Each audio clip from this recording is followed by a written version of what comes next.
C'est parti, on enregistre. Coucou tout le monde. C'est parti pour ce soir pour un grand cours. Un grand cours derrière l'oreille. Processeur Nvidia, c'est parti. Alors ça va être sur les modifieurs. Alors il y a un modificateur dont je ne vous ai pas parlé. C'est l'array modifier ou l'array modificateur en version francisée, ce qui est très laid. Donc array modifier ici. Alors je recommence à 0.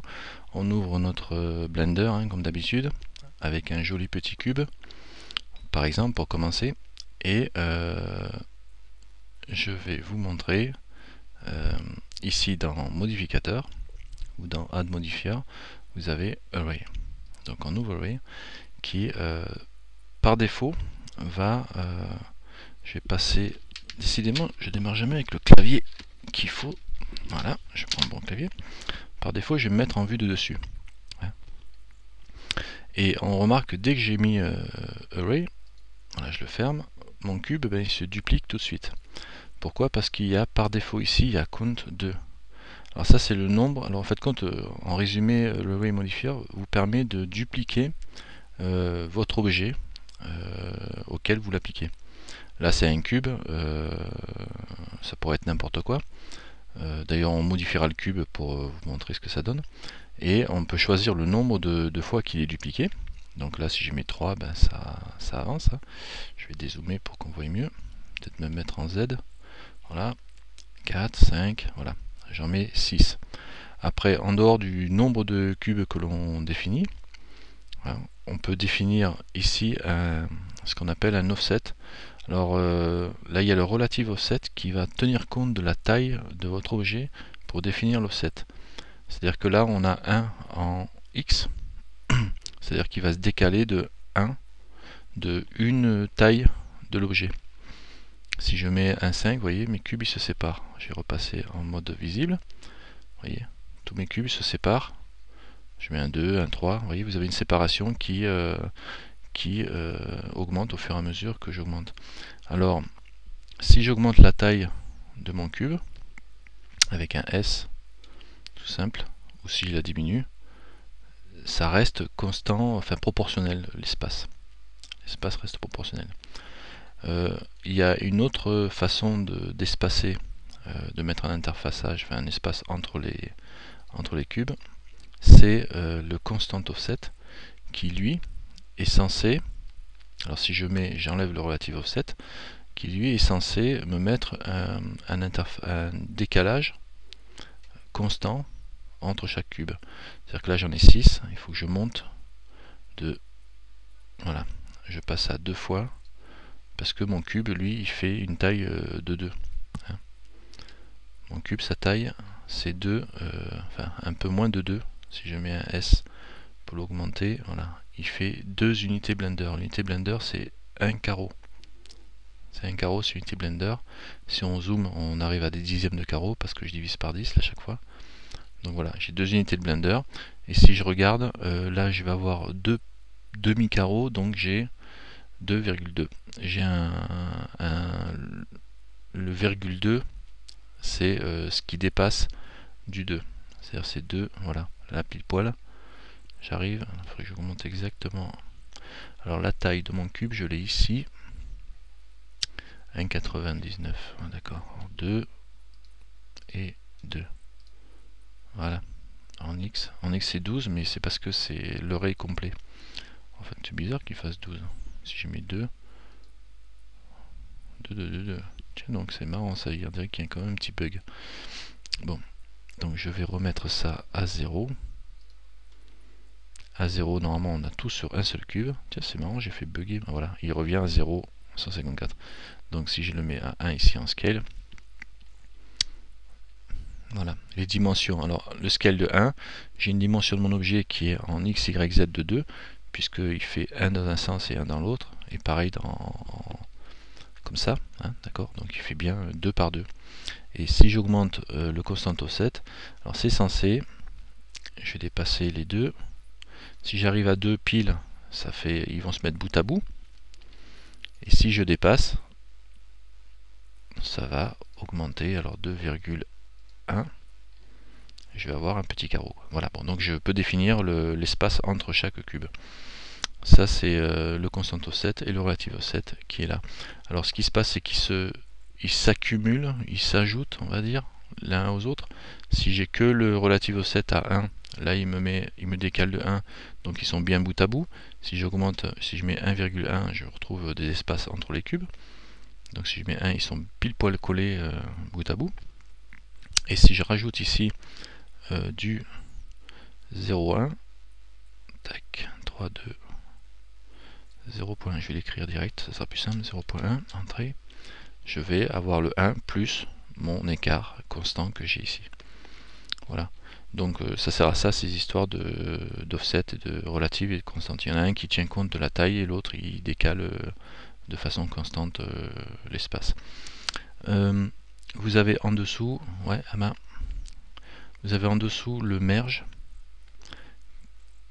Ah ben on va le voir. Vous avez en dessous, on va voir à quoi ça sert. Vous avez en dessous le merge qui lui va si je le clique, va fusionner les vertices qui se touchent. Hein, là on est comme ça. Si je reviens, alors on peut augmenter la distance du merge à partir de laquelle il va commencer à fusionner. Là ils sont séparés de 0,1. Si j'augmente, hop, arrivé au-dessus de 0,1, là je suis à 0,2. Voilà. En dessous de 0,1 il fusionne pas, mais au-dessus de 0,1 à 0,11 il fusionne parce qu'il va le chercher. Donc il me fait plus qu'un bloc. Hein. Ça c'est le merge. Et après il y a first, last qui me permet de reboucler en fait compte. Quand on reboucle complètement l'array, le dernier et le premier se fusionnent. On verra peut-être tout à l'heure comment ça fonctionne. Et après vous avez objet offset qui est assez important, qui vous permet de régler l'offset qu'on a vu ici, mais via un objet. C'est-à-dire c'est en fonction de la position et de la taille de l'objet que l'on va régler l'offset. Et là c'est quand même vraiment intéressant parce que bon, générer des trucs comme ça c'est bien, même si quand on fait tourner, si je fais un R sur les Z, RZ, ça fait tourner mon cube et ça fait tourner tout l'objet, d'accord? Ok. Même si mon objet, quand il est là et que je fais un RZ, ben, ça tourne pareil au centre, autour de son origine. CTRL Z, je reviens. Là il y a un truc qui est intéressant, c'est de se passer de ce relative offset ou ce constant offset et d'aller y rajouter un objet offset.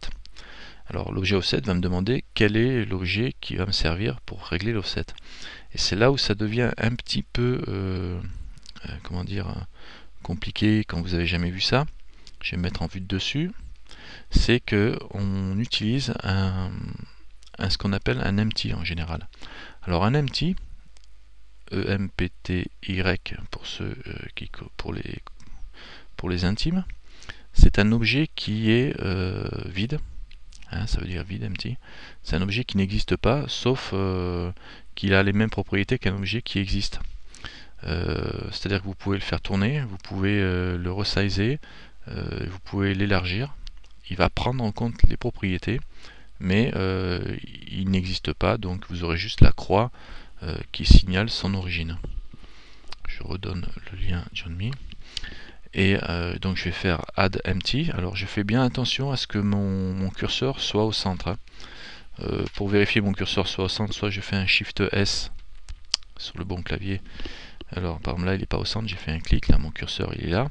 Je fais Shift S et je le mets curseur to center. Soit je fais Shift C et là ça me recentre la vue, ça me permet de voir tous les éléments de ma vue et ça me met le curseur au centre. Donc je me rezoome sur mon curseur de façon à le voir et là je vais rajouter un empty et il va se positionner pile poil au centre sur le même origine que là où est mon objet d'origine. Donc je vais faire Shift A et je vais mettre un empty, c'est ici, vous voyez, empty. Et là ça vous rajoute un empty, alors on voit rien de plus évidemment, sauf ici dans la liste vous avez empty, vous avez le cube qui est celui-là, et vous avez empty, l'objet que je viens de rajouter. Et dans empty, vous avez la position, la rotation et le scale. Et ce qui m'intéresse, moi, c'est de revenir sur mon cube. Donc je vais le sélectionner. Et mon cube, je vais en array, en offset, je vais utiliser l'empty par contre. Voilà. Je prends empty. Donc je désigne mon empty en tant qu'objet modifieur. J'aurais pu prendre une sphère, n'importe quoi, hein, mais je veux dire, mais c'est pas utile vu que je peux utiliser les empty qui prennent pas de place à part leurs axes.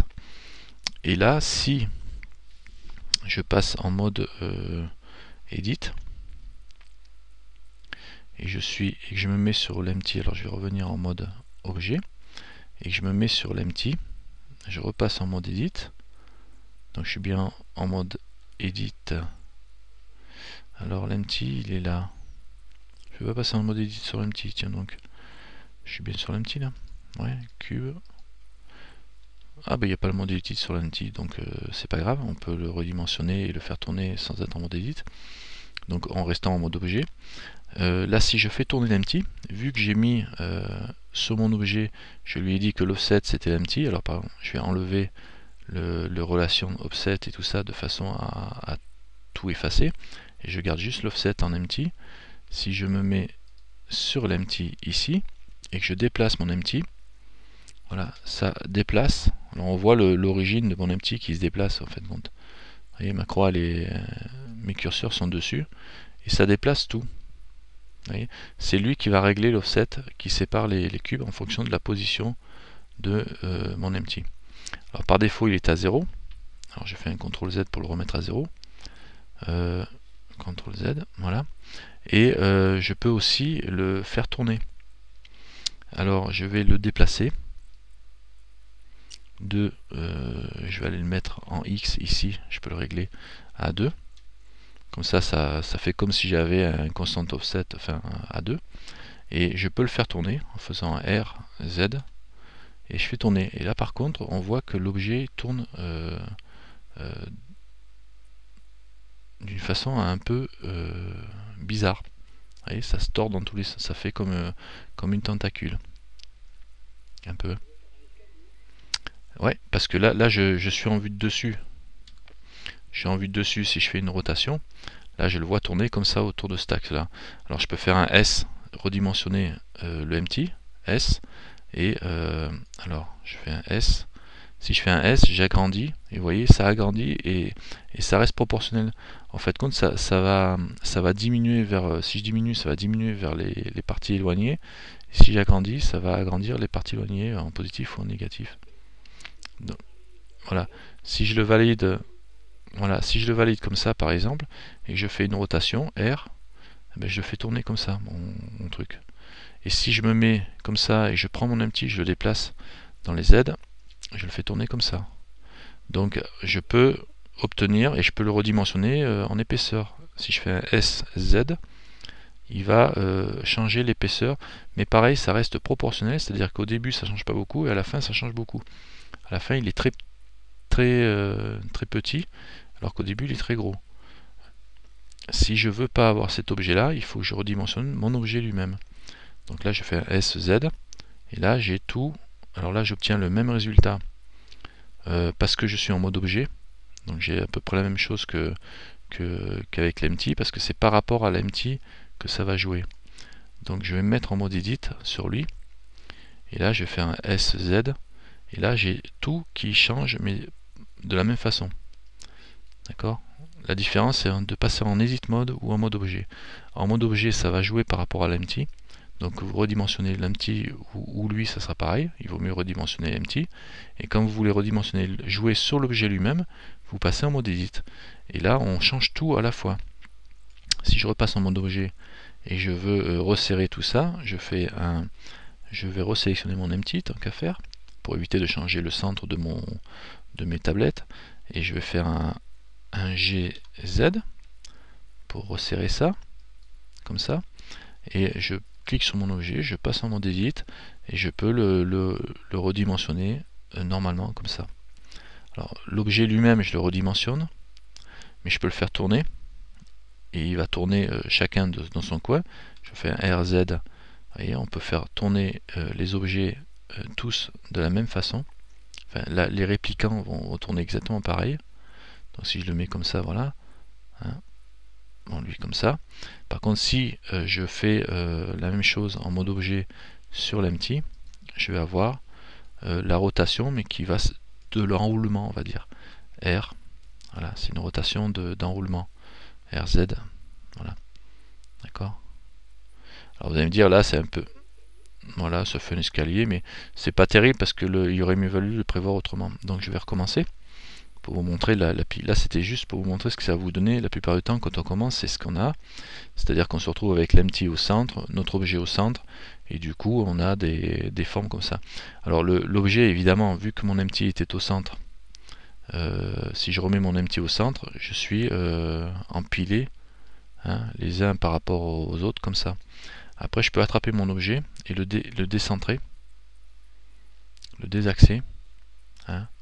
Si je désaxe mon objet en laissant l'empty au centre, j'obtiens effectivement un escalier. Il suffit que je le déplace un peu plus par là. C'est le bon que je déplace au moins? Ouais.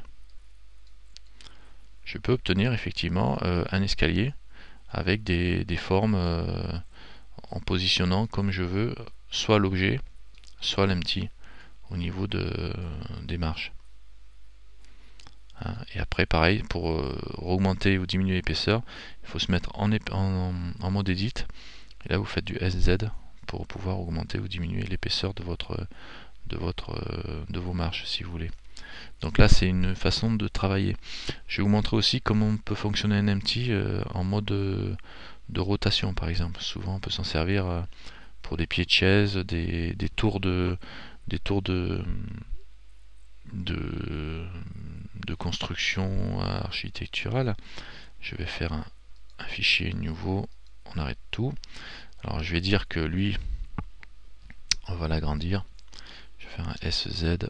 Voilà, on va dire que c'est un poteau et que je le mets ici. Voilà. Je le positionne ici parce que c'est un poteau et je vais me reposer. Alors au centre, j'ai mon curseur, donc je vais créer un empty. Shift A, quoique j'en ai déjà un, je crois. Alors empty, non, j'ai fait nouveau. Shift A empty. Mon empty s'appelle, je vais l'appeler E1 pour être sûr d'avoir un nom que je retrouverai. Et mon objet, il est là. Par contre, son centre, il est sur lui-même. Il faut... Alors, je vais vous montrer après. Il y a un truc qui est sympa de tester avec ça, justement. Alors, on va passer ici. Je me mets sur mon objet et je vais lui mettre un modificateur array. Array, modifier. Alors là, on voit tout de suite que quand je fais des comptes, ça part direction Z. Je me mets en vue de dessus, comme ça on voit mieux en vue de dessus, on voit que ça part bien vers le Z. Donc ça part de ce côté-là. Si maintenant mon modifier, je décoche relative offset et je mets offset objet E1, j'obtiens la descente comme ça. Alors ça m'arrange pas, et ça me fait ça, et si je fais une rotation, si je me mets sur l'empty, sur E1, et que je commence à faire une rotation, j'obtiens ce qu'on obtenait tout à l'heure. D'accord ? On n'est pas forcément exactement comme je veux. Alors moi ça m'arrange pas. Ce que je veux c'est que ça fasse un cercle et que quand je me mets sur mon objet et que j'augmente, ça tourne autour du centre. Pour que ça tourne autour du centre, il faut que l'origine de mon objet soit sur la même origine que mon empty. C'est-à-dire que la rotation de mon objet tourne autour du centre. Donc je vais faire Shift S, curseur au centre, puisqu'il était à l'extérieur, et je vais prendre l'origine de mon objet, je vais le ramener au centre. Je sais pas si je suis pas en train de faire une bêtise. Ouais, non, ça va être bon. On va essayer, de toute façon, on fera l'essai. Attendez voir, non. Alors, on va faire un essai tout de suite avant de faire ça. Je remets mon curseur au centre. Donc, si je fais une rotation là, évidemment, ça va pas le faire parce qu'il va tourner autour de son propre axe. Par contre, si je fais un CTRL A et que je fais rotation scale pour mettre les paramètres à 0, je refais un CTRL A et je mets la position à 0, location. En faisant la position à 0, ça me met l'origine à 0, ici, de cet objet. C'est comme si j'avais fait origine, origine to 3D curseur. Voilà, si j'avais fait ça, origine 3D curseur, ça m'aurait ramené mon origine à 0. Mais là, ça a pour intérêt de me remettre mon origine à 0 et de me mettre tous les paramètres ici. Alors 0, 0, 0, 0 en location, donc la position. La rotation est à 0, les scales sont à 1, les dimensions, bon ça on s'en fout. Par contre, ça me remet bien l'origine à 0. Et là, si je fais une rotation, je fais une rotation autour de mon centre. Là, ça me plaît. Bon, donc j'ai mon empty qui est au centre et j'ai ramené mon origine à 0. Maintenant, si je prends ici, donc j'ai 4, le for, si j'augmente ici avec le relatif au 7, ça se passe comme ça. Et quand je fais tourner, évidemment, je vais tourner comme ça, ce qui est plutôt ce que j'avais tout à l'heure. Et par contre, là, ce qui est intéressant, c'est si que je désactive ça et que je me mets sur l'empty qui est au centre, et que je fais une rotation maintenant sur l'empty. Donc je sélectionne mon empty. Alors je vais peut-être un petit peu vite, mais on va voir. Et je fais une rotation R, Z, et là c'est sympa. Parce que je peux faire un RZ, je suis à moins 90 degrés. Alors je vais mettre RZ 90, ce sera pareil. Et là je vois que mes 4 duplications d'empty sont positionnées pile poil à 90 degrés. Alors vous allez me dire, ouais, bon, pour faire ça on peut dupliquer, faire ce qu'on veut. Oui, mais si je passe en mode edit sur mon objet et je commence à modifier mon objet ici, je l'agrandis, je vais les agrandir tous en même temps. Je peux faire des modifications sympathiques là. Si je commence à mettre un modifieur, alors je réduis mon modifieur empty, je rajoute un modificateur subdivision surface, et que sur le haut par exemple, je fais un Shift E pour le crease comme je vous ai montré la dernière fois, et que je peux rajouter ici plusieurs subdivisions. Je fais un CTRL R, ici un, j'en fais encore un deuxième, voilà ici, CTRL R dans ce sens là si tu veux, voilà, et je vais prendre la boucle ici, je vais refaire un CTRL R plus bas, CTRL R ici, voilà, et je prends cette boucle là, je fais un S, je la diminue, et je peux travailler je prends cette boucle là et celle là, je la déplace comme, hop là, j'ai pas pris la boucle du bas, CTRL Z, je vais faire un B, j'ai sélectionné tout en travers, je suppose que je dois pouvoir, non pas encore, je vais prendre ça ici, B, je prends tout le bas, voilà. Je commence à tirer mon truc comme ça, j'obtiens des formes, tout est répliqué grâce à l'empty, parce que quand je modifie un, je modifie tout le monde. D'accord? Donc là, je suis peut-être allé un tout petit peu vite, mais on peut faire des pieds de table ou ce qu'on veut. Et là, je suis toujours sur mon empty avec 4, mais je peux mettre 5, 6. Alors ça change rien parce que je suis avec une rotation à 90 degrés sur mon E1, sur le empty. Et évidemment, avec 90 degrés, si j'augmente le nombre, ben, le 4 il est là, le 5 il est là, le 6e il est là, il est superposé. Donc il faut que je fasse tourner mon empty un petit peu plus de 90 degrés pour voir apparaître le 5e et le 6e. Donc si je veux avoir du 5-6 qui apparaît bien, 120 degrés, on va se mettre 18,9. Ben, ouais, 60 degrés tu peux mettre. J'allais mettre 120 degrés mais en étant décalé, 95 à 60 degrés ça va tomber juste aussi. J'ai augmenté moi le 70, 7, 6, 5, 4, 3 à 60 degrés, toi tu tombes pile. T'as raison. C'est parce que j'en mets 6, donc 6 x 6, 36. Moi je dépassais le quota. 120 c'est que si j'en avais 3. Voilà, 3 c'était bon avec 120. Donc, et là je retrouve mes 6 avec les mêmes formes. Et ça commence à devenir sympathique, quoi. parce que vous pouvez répliquer. Alors pour obtenir une forme comme ça, évidemment, j'ai fait quoi? J'ai mis mon empty au centre, j'ai décalé ma première patte, parce qu'on va dire que c'est une patte, j'ai décalé ma première patte, et j'ai ramené l'origine de cette patte là au centre, en faisant soit le curseur au centre et origine tout 3D curseur, soit en faisant tout simplement, je sélectionnais mon objet et je faisais un ben mince, alors je sais plus comment j'ai faisais. Bon, de toute façon, vous mettez votre curseur au centre, vous ramenez l'origine au centre, ou je sélectionne et je fais un CTRL A et location. Location, rotation and scale. Vous mettez tout à 0, comme ça vous êtes tranquille. Rotation and scale, vous mettez à 0 le rotation and scale et après la position ici. Ça sert à ça l'empty. Alors vous pouvez avoir ce genre de mouvement, mais vous pouvez très bien aussi utiliser votre empty de façon pour faire une rose. J'ai déjà vu des tutos avec des roses où ils utilisaient des empty.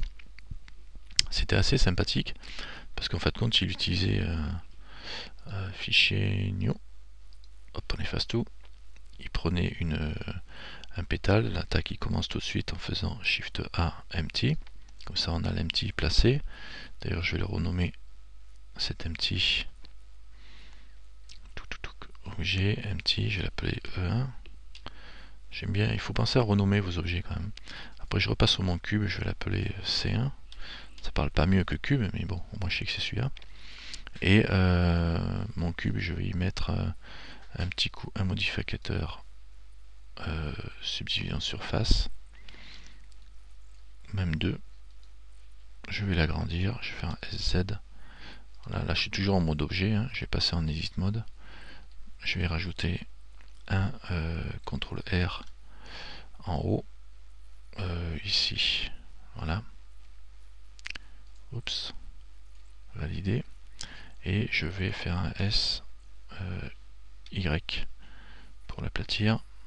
Et ici, toi. Je sais pas ce que je suis en train de faire là. N'importe quoi. Je vais faire A, S, Y. Voilà. Je vais aplatir l'ensemble. Et je vais prendre celui-là. Et celui-là. Et on va bouger ça comme ça. Voilà. Comme ça, ça fait une forme plus sympathique. Je vais prendre lui et lui. Et je vais faire du Shift E pour augmenter. Tac. Voilà. Bon, et puis lui et lui. Shift E. Le crise, hein, le Shift E permet d'étirer rapprocher les objets de leur surface quand vous êtes en mode. Ça fait un peu bizarre mon truc là, quand vous êtes en mode subsurf. Voilà, bon, enfin, on va dire que j'ai une forme un peu bizarre, je la retoucherai après. Je vais faire un A, SZ. Voilà. Je sais pas du tout à quoi va servir cette forme là, mais bon, on verra bien. Là, je vais déplacer ma forme ici. Je vais la faire tourner, tiens, sur les Z. R, Z 180 pour la ramener vers l'intérieur. Si je veux faire comme une rose, hein, ça devrait le faire ça. Sauf qu'il va être un peu épais mon pétale, mais enfin vous ferez mieux que moi. Et là, je vais faire un CTRL A pour. Alors je vais revenir en mode objet, je fais CTRL A, location, comme ça je remets la location à 0, CTRL A, rotation and scale, comme ça je mets tout à 0. Et là, sur mon objet, je vais mettre un empty. Alors le modifier là, je vais réduire. Je mets un empty, un array, je veux dire. Je mets un array, modifier. Alors, je mets en vue dessus. Il me se cale comme ça. Il y a un count 2, on s'en fout pour l'instant. Et là, en objet, le relative set, je le décoche. En objet, je vais prendre mon empty E1. Ok, donc toujours pareil, je vais chercher que lui pour l'instant. Et là, je peux prendre mon empty. Alors j'ai un E1 et un C1. Et j'ai pris E1. Ben, j'ai E1, donc c'est E1. Je prends mon empty E1 et je vais le faire tourner. R. Et là, je vois que je vais être bon. Donc je vais faire sur lui. Je vais augmenter le nombre, je vais en mettre 10. 10.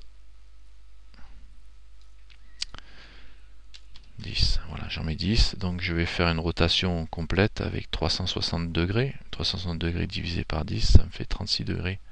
Donc je reviens sur lui et je vais lui faire une rotation sur les Z, rotation de 36 degrés sur les Z. Et ça fait que ça m'a dupliqué, tous ils se touchent. Vous voyez, donc j'aurais peut-être pas dû faire 36 à la main. Donc vous voyez mes 10 duplications, je tourne. Vous voyez, ils se rebouclent sur eux-mêmes, hein, d'accord.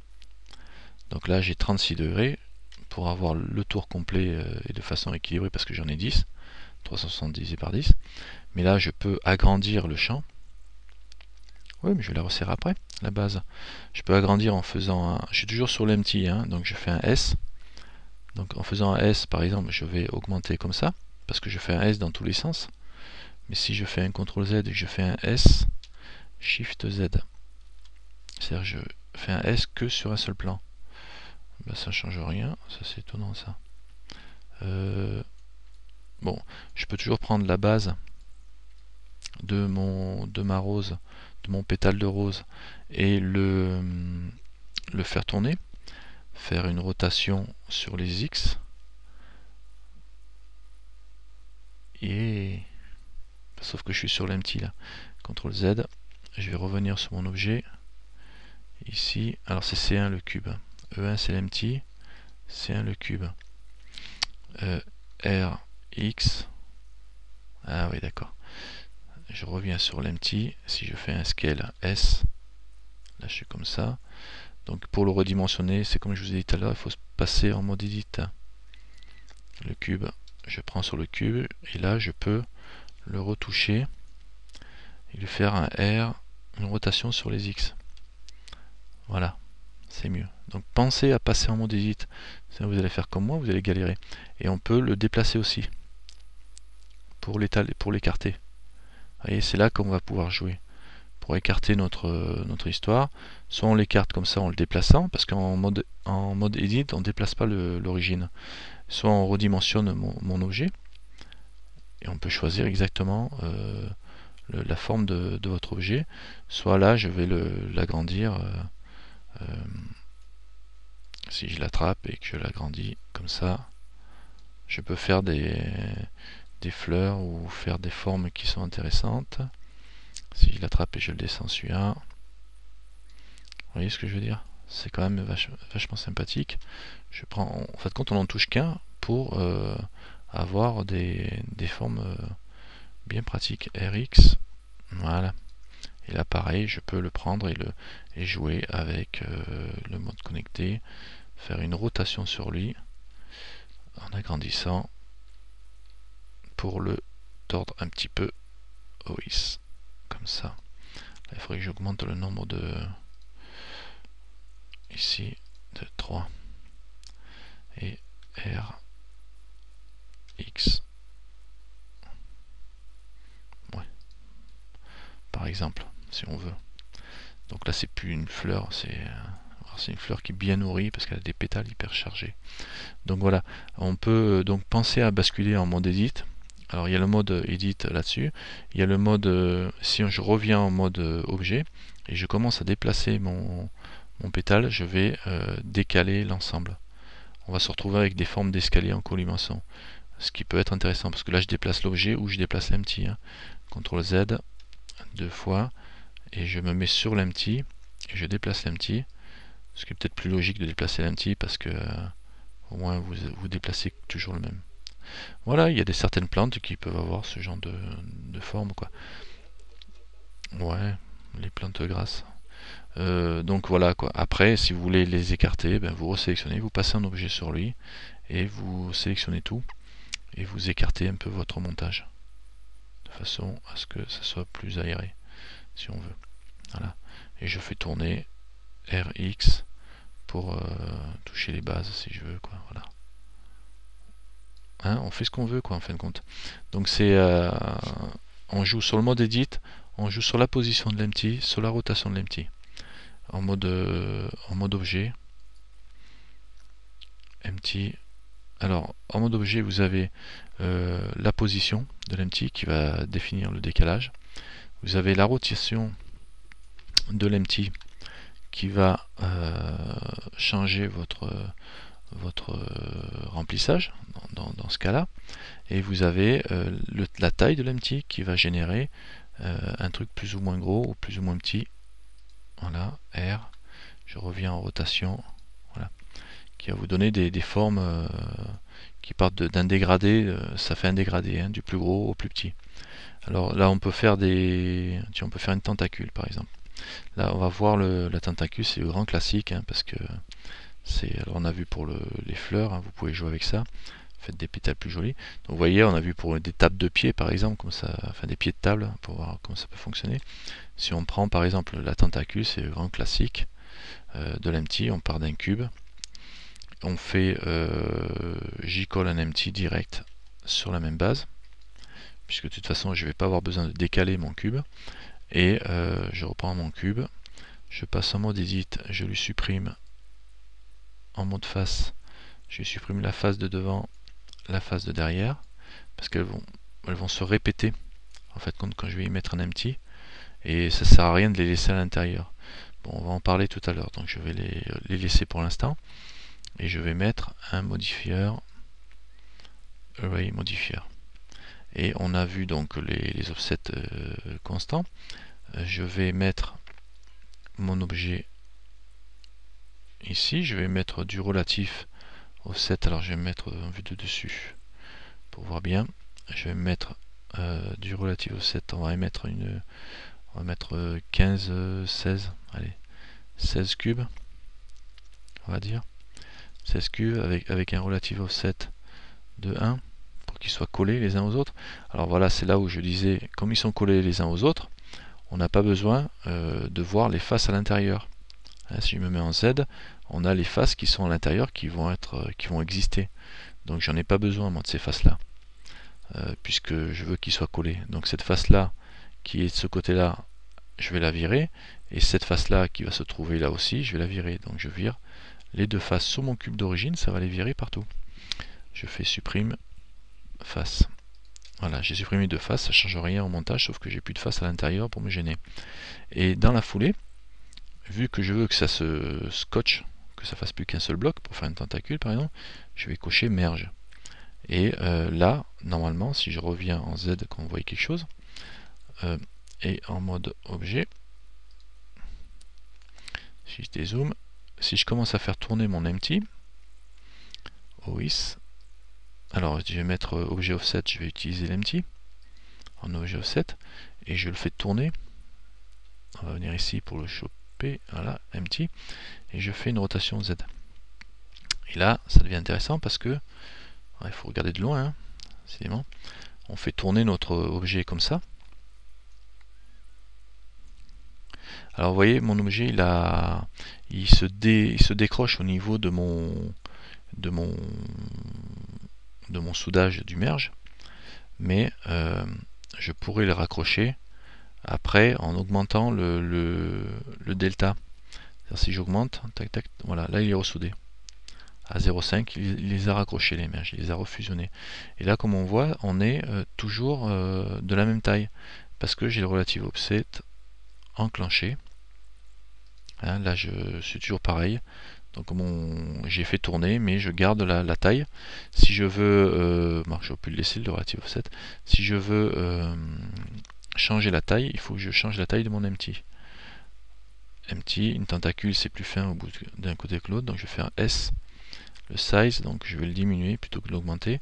Et là, en diminuant, on voit que j'obtiens une tentacule qui est de plus en plus fine. Ok. Alors S, je vais la diminuer encore plus, et je vais augmenter son nombre en me mettant dessus. 16. Voilà. Je vais faire S moins gros. Voilà. Vous voyez, ça fait un truc comme ça. Je peux le faire tourner un peu moins en faisant R sur l'empty. Hop là.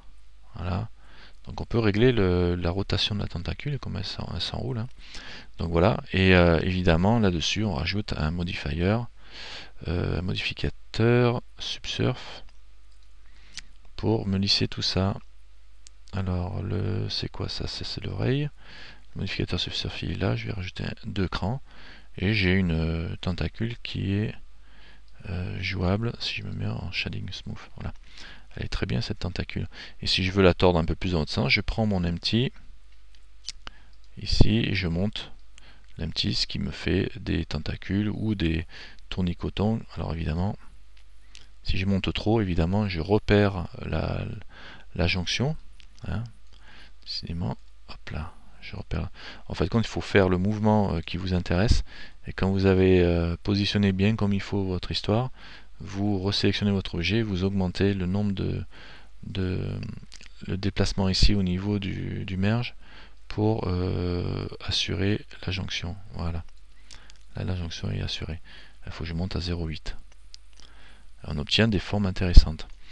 Alors vous allez me dire, ouais, c'est sympa, parce que vous dites toujours que c'est sympa. Alors on peut aussi passer en mode objet, en mode edit je veux dire, hein, en mode edit, et puis évidemment me sélectionner ma face ici, et faire faire un extrude, E par exemple, pour durcir ce côté là. Si je veux faire un tentacule, je peux aussi refaire un E, et puis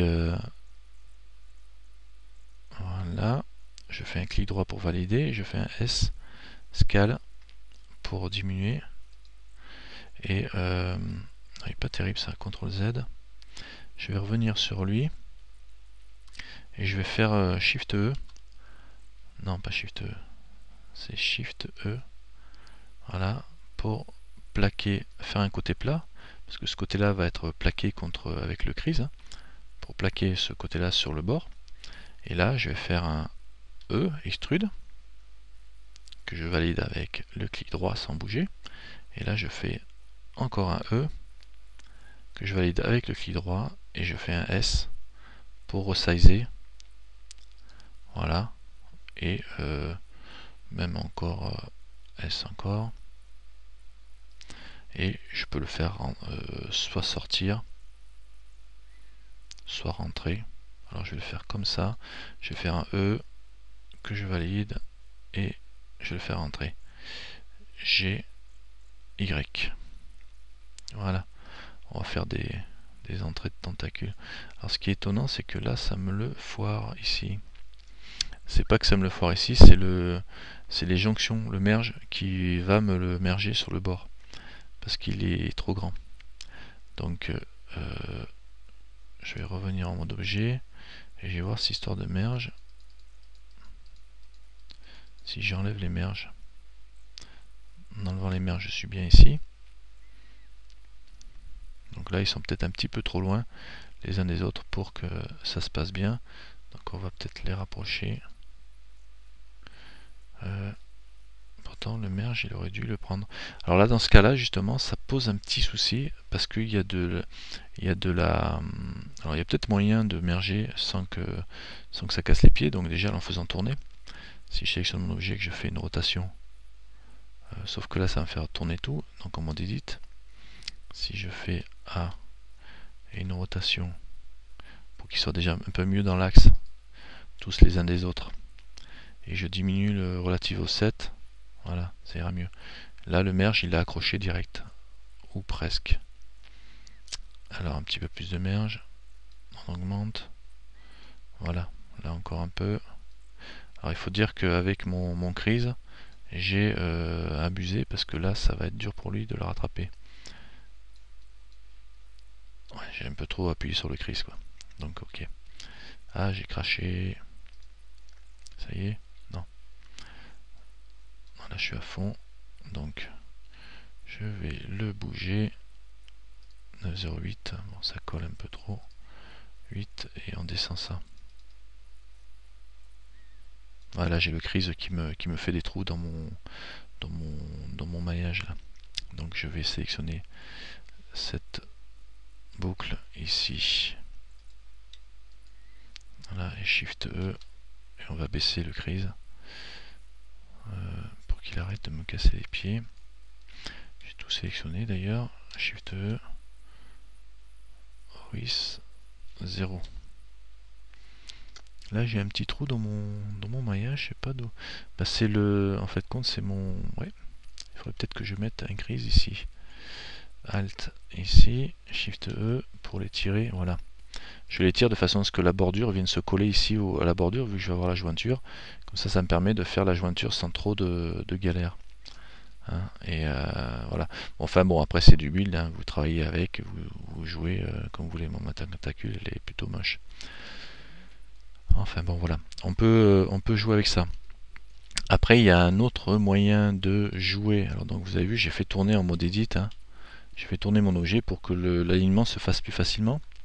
Hein, et que la jonction se fasse avec moins de casse que ce que j'ai ici. Ici, Shift E. Voilà, bon. Ça c'est une chose. On peut aussi jouer avec les curves en plus du grease pencil. Donc là on a une espèce de tentacule. On recommence, fichier nouveau, on érase tout. Voilà. Pour jouer avec les curves,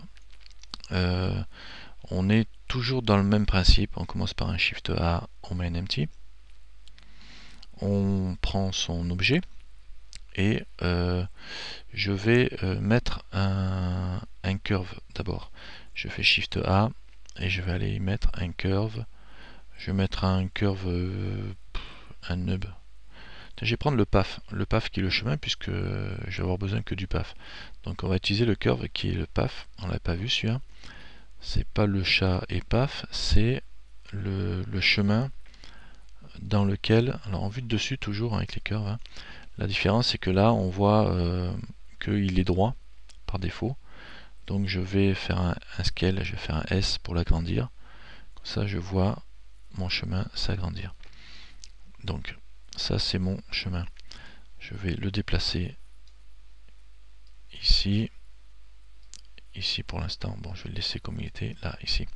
Et là je resélectionne mon objet et je reviens avec le modifieur empty. Array modifieur. Et je vais en mettre 8, on va dire, avec un relative offset de 1. Pour l'instant je ne me sers pas de l'empty, je laisse ça. Et je vais ajouter un modifieur curve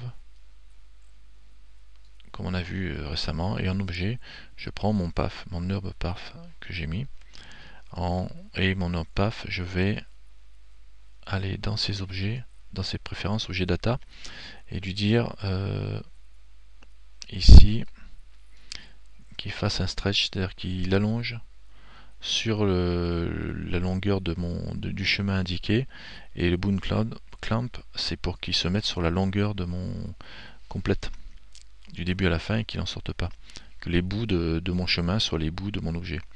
Donc en mettant comme ça, je suis sûr que mon array il va suivre mon PAF. Et si je passe en mode edit sur mon chemin et que je l'attrape et je le tords, eh ben, j'ai mon array qui suit mon chemin sans problème.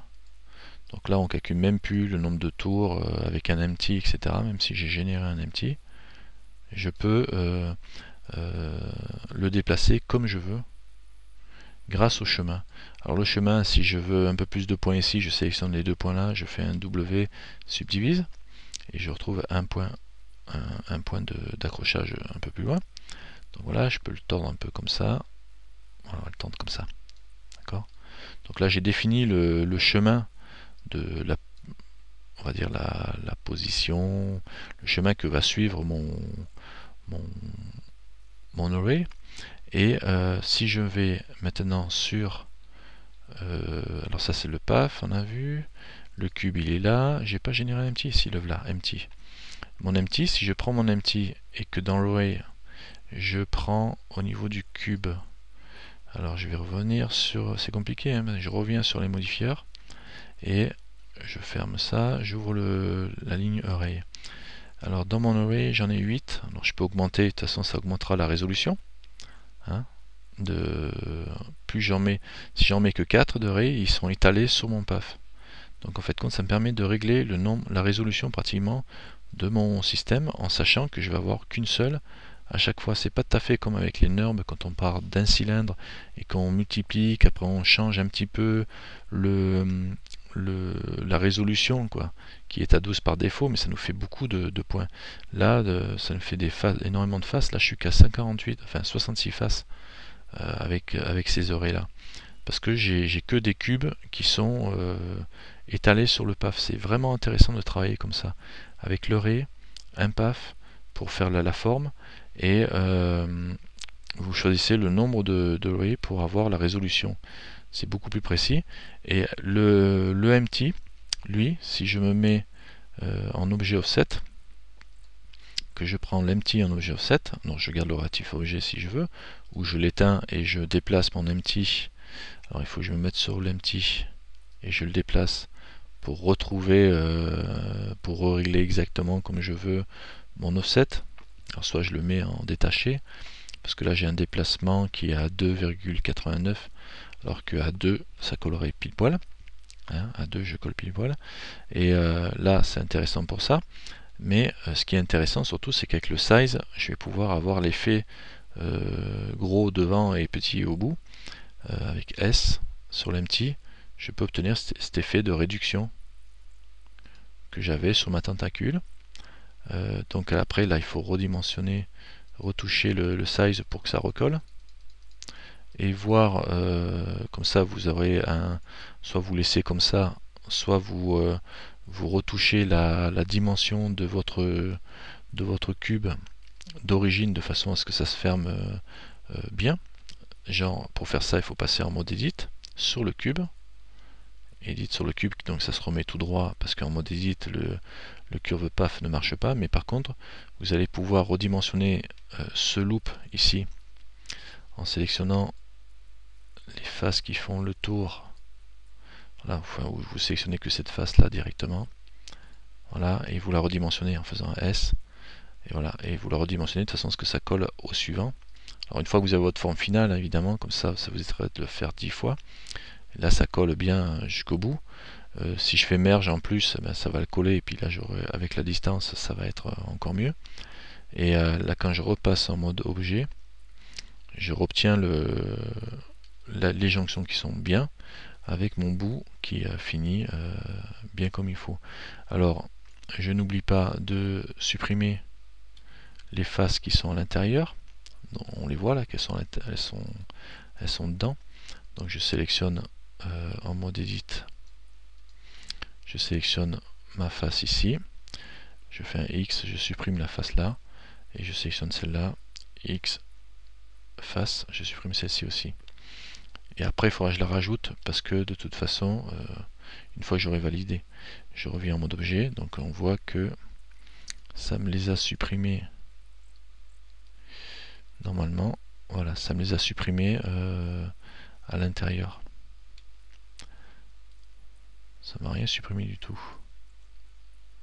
J'ai l'impression que ça me les a pas supprimés moi.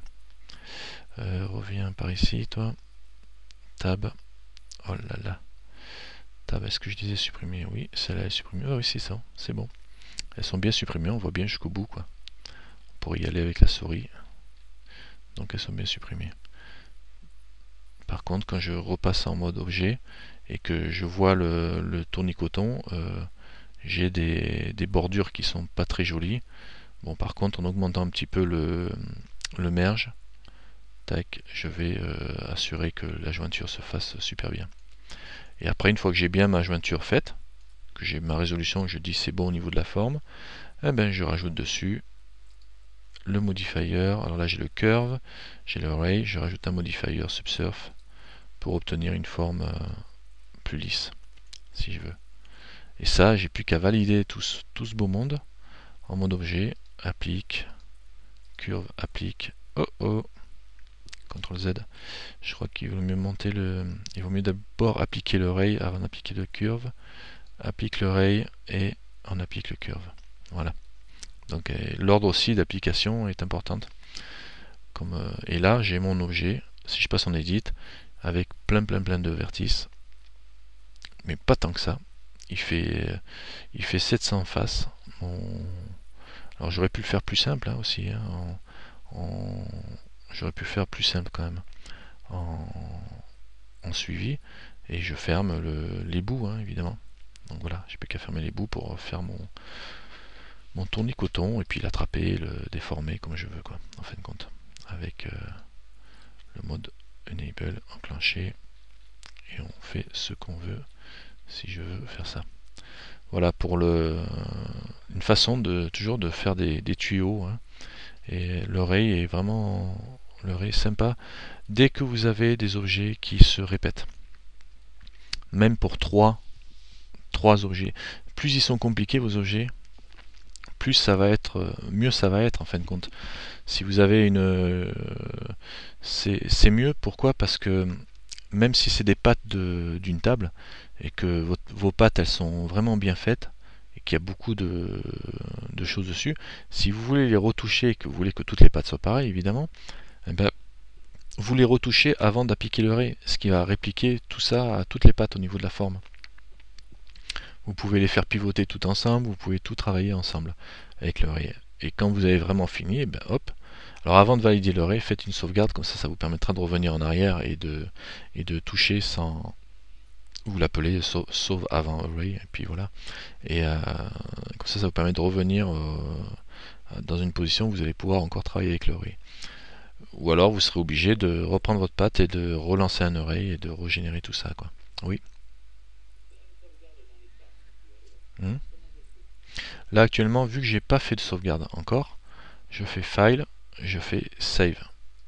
Là il me demande où est-ce que je sauvegarde, donc là j'ai mon choix de disque dur, j'ai mes documents machin, et je peux ajouter des bookmarks, hein. Là ici c'est des raccourcis préférés. Donc moi je vais dans Documents et j'ai un dossier 3D, et là ici je mets le nom de mon fichier, il va être en .blend. Une title, je vais l'appeler array. Voilà, c'est un .blend ici. Et ça sauvegarde l'interface, la présentation, ça sauvegarde tout. La scène avec... ça sauvegarde tout sauf les images que vous avez utilisées. Si vous utilisez des images, ici, UV Image Editor, que vous utilisez ici, vous importez, vous faites image new, etc. ou open image.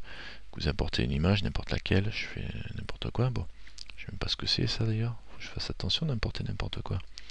Donc on la voit pas puisque j'ai pas fait d'UV. Bon, enfin bon. Je mets en objet, ça sera peut-être mieux. Texture, matériel, TG là, voilà, c'est ça. Donc, si vous avez des images là que je sauvegarde comme ça, normalement quand je le rouvre, mon image je l'ai perdue. Si je veux la garder, tu enregistres? Oui, j'enregistre. Oui, j'enregistre. C'est bon, 100. Si je veux la garder, celle-là, pour la retrouver le prochain coup que j'ouvre mon fichier Blender, ou si je veux l'envoyer à quelqu'un, mon fichier Blender avec toutes les images, etc., il faut aller dans Images ici, et il faut la packer, ce qu'on appelle, on fait Pack Image. Le fait de faire Pack Image, ça va inclure votre fichier image avec votre fichier Blender, ce qui va augmenter d'autant la taille de votre fichier Blender, évidemment. Donc c'est pour ça que par défaut, elles ne sont pas packées. Donc si vous voulez les inclure et les retrouver le prochain coup, vous faites Pack Image, c'est dans votre fichier Blender, vous augmentez la taille du fichier Blender, mais vous avez vos images. Ça c'est dit, et une fois que vous avez fait une fois la sauvegarde, après vous pouvez dépacker d'ailleurs, faire unpack. Quand vous avez fait un pack image, après on a la possibilité de faire unpack pour enlever l'image du pack de Blender, du pack fichier Blend. Et une fois que vous avez fait ça une fois, vous pouvez aller dans Save direct ou faire un CTRL S. Sinon, dans les propriétés système, vous pouvez régler les sauvegardes automatiques de votre système qui va sauvegarder une fois que vous avez commencé, qui vous fera une sauvegarde de toutes les 5 minutes par défaut de votre travail, qui vous permettra de récupérer en cas de crash, quoi, sur les 5 dernières minutes. Donc voilà comment on travaille avec l'array de deux façons, soit en centrale, soit en désaxé pour faire du circulaire, en rajoutant une curve, et aussi pour travailler bien la forme facilement, et en plus en jouant sur l'empty. Ici d'ailleurs je m'en suis servi que en niveau taille de l'empty pour avoir un bout plus fin d'un côté que de l'autre. Et sans oublier de passer en mode edit si vous voulez modifier votre objet de façon non répété, déformé, quoi, je veux dire. C'est-à-dire que si vous changez la taille d'un côté, ça va être pareil partout. Et ça ne sera pas déformé de gros vers petit, quoi. Il ne va pas y avoir la distance qui va jouer. Bon, je pense que c'est peut-être un petit peu confus, mais je pense qu'on aura vu pas mal de choses sur l'empty là. Si je fais nouveau, je recommence, je vais revérifier quand même. Je repars sur l'empty. Je vais faire quand même.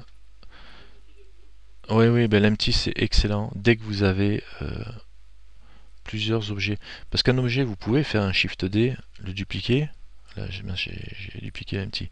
Prendre l'objet, le dupliquer, mais seulement si vous avez quelque chose à modifier sur cet objet. Si c'est un objet qui est répétitif, il faudra le modifier sur les 3, ou les 4, ou les 5. Donc, alors, à moins que ça soit simple, ne vous cassez pas la tête, hein, utilisez un array, un curve modifier. C'est pour ça que c'est intéressant de les connaître, quoi.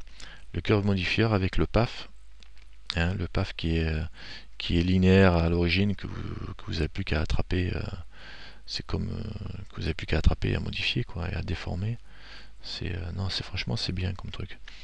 Le array c'est super puissant. Je regarde justement si j'ai rien oublié. Alors on a vu le nombre de le compte.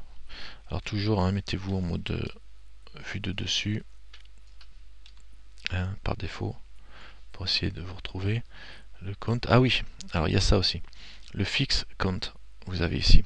Alors là, ça veut dire que ça va faire un comptage fixe qui est défini par le nombre que vous mettez, 4, 5.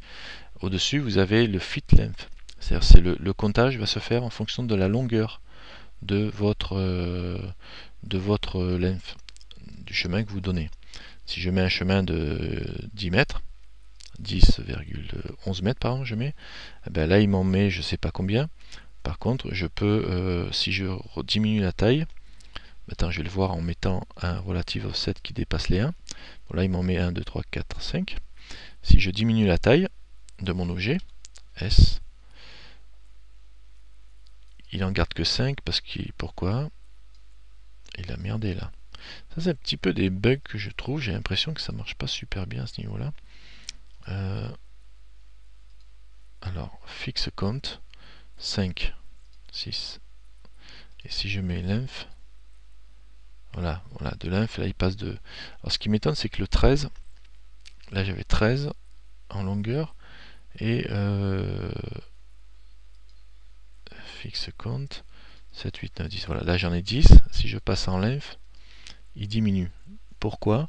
Parce qu'il a décidé que le 13 c'était, parce que je l'ai redimensionné S, j'ai redimensionné mon objet comme ça, en mode objet, et du coup ça se répartit, ça marche pas super bien j'ai l'impression, parce que dimension là je suis à 12, là je suis à 6 ici, je suis à 6, il devrait monter à 13, donc il y a un petit bug à ce niveau là j'ai l'impression, à moins de faire un CTRL A, et je fais rotation and scale, ouais c'est ça, donc vous voyez il y a un petit bug dont il faut tenir compte.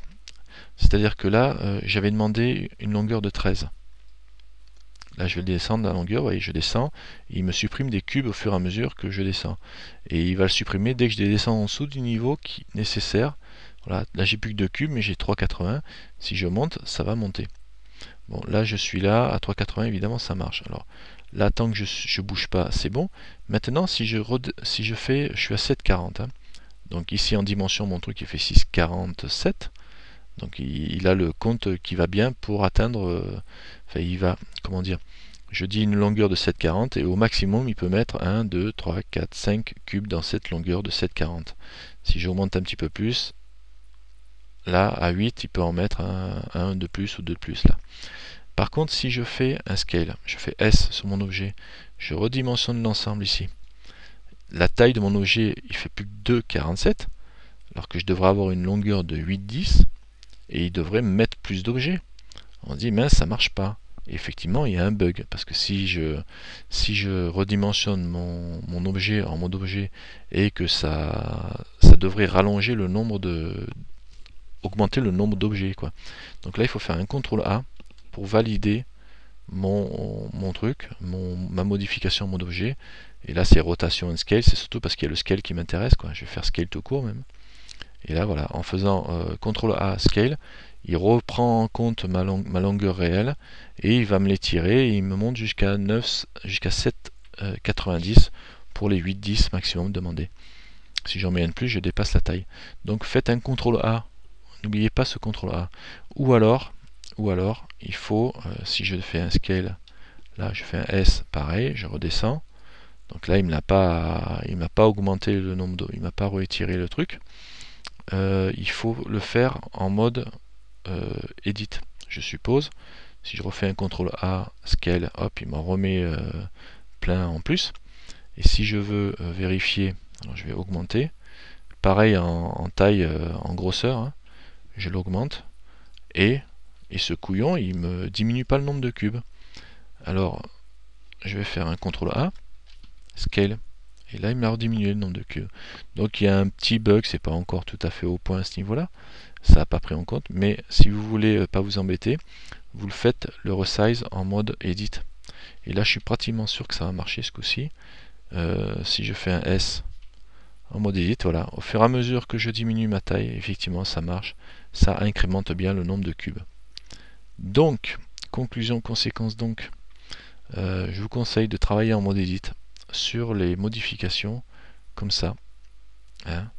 Dans la mesure du possible, de toute façon, vous travaillez en mode edit, ça vous évitera de déplacer l'origine. C'est-à-dire si je le déplace là, mon origine elle reste toujours ici.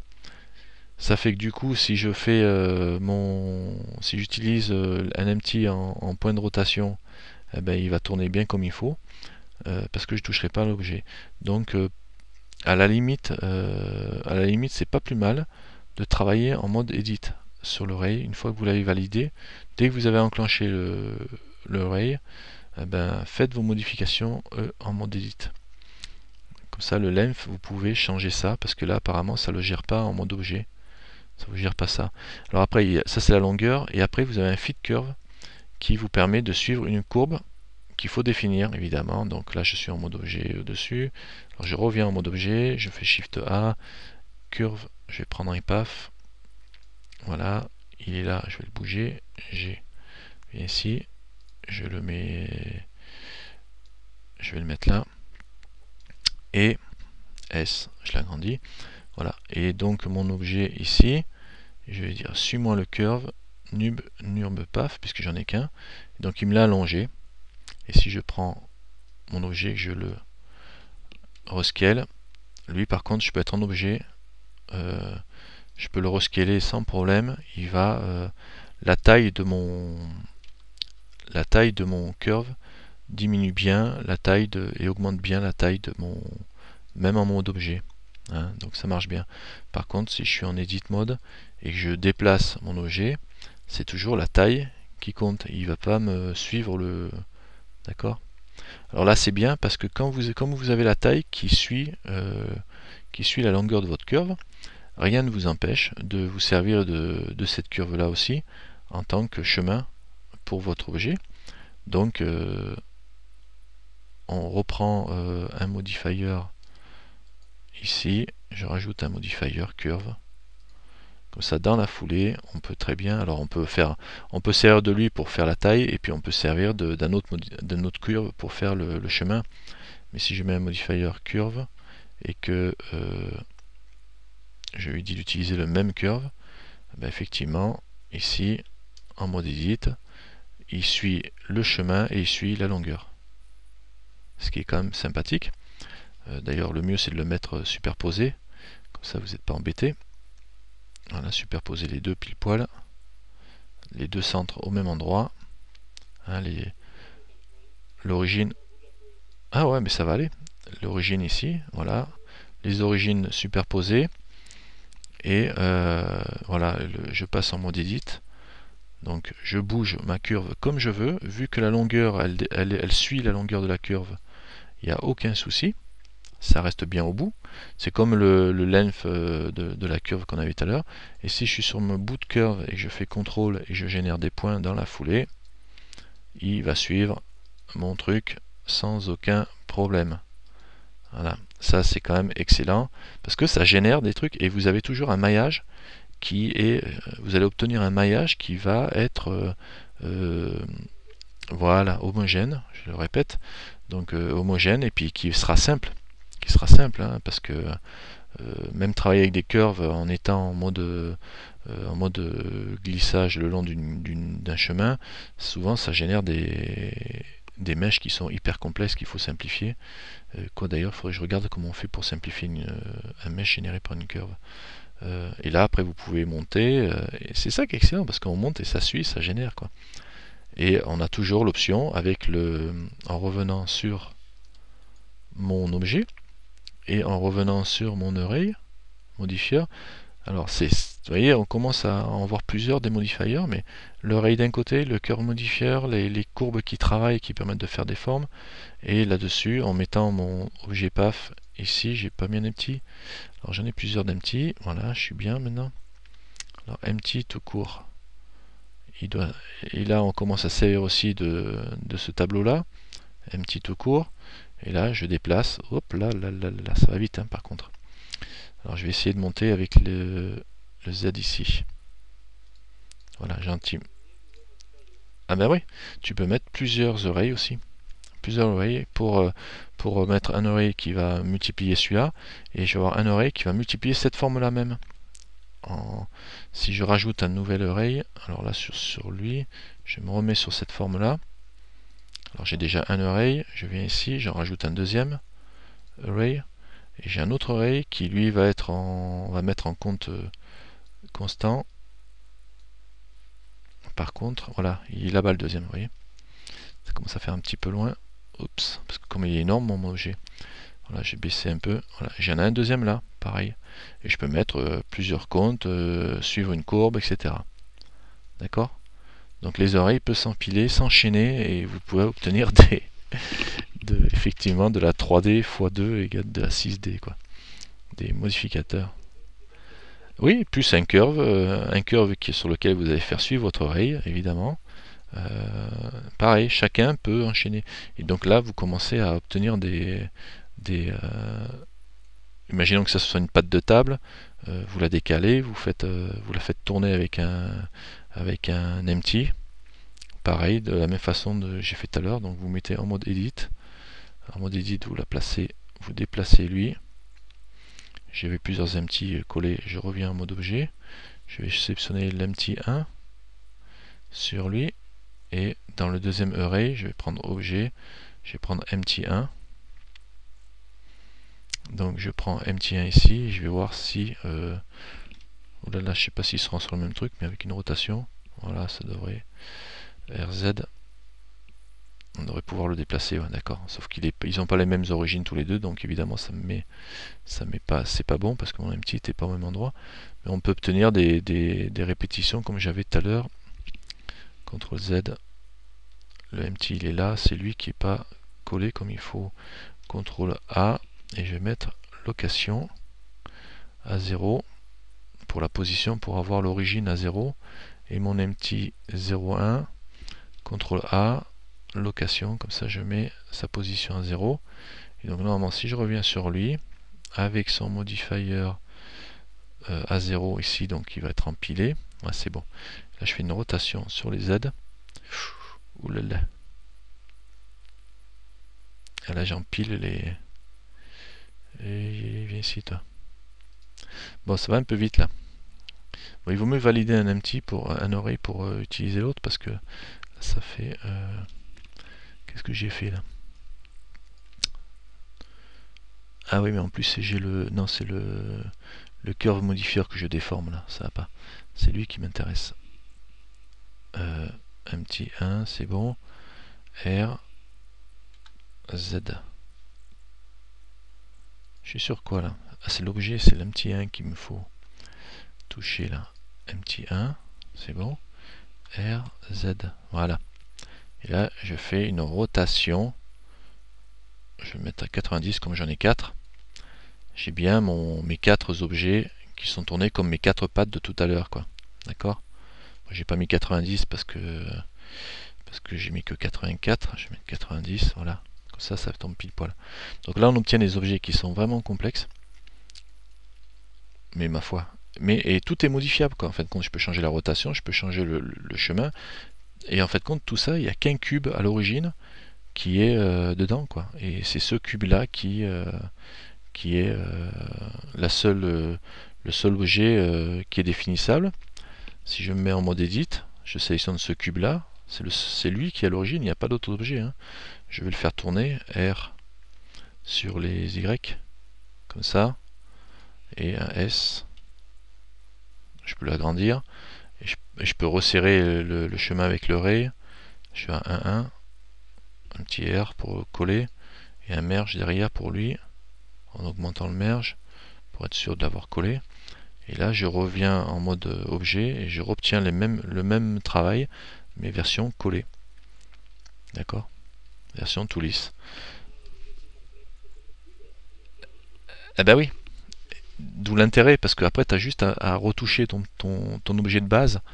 Et imagine là, si ton cube c'est un truc complexe, tu as passé 1 heure à le faire, je veux dire, si tu veux faire une petite modification dessus, ben, tu modifies l'ensemble d'un coup, alors que toi tu touches que ton cube, que ton objet de base. Alors que sinon, si tu le fais en dupliquant, en le plaçant à la main, etc., ben, il faut te taper tout le boulot à la main, quoi. C'est les prendre tous un par un, c'est pas possible. Donc le ray c'est un outil magique. Voilà, bon, ben, je vais vous laisser mijoter là-dedans. Vous allez me faire une table avec des pieds de folie pour, euh, pour le prochain coup, hein. Et j'aimerais bien voir ça, tiens, voir ce que vous allez me faire. Moi, pour l'instant, j'adore faire ça, faire un new startup fill pour tout effacer. Cancel. Non, je vais encore faire mieux, je vais fermer et puis je vais arrêter l'enregistrement. Alors merci d'être venu parce qu'on a passé beaucoup trop de temps, 1 heure et demie. Super. À bientôt.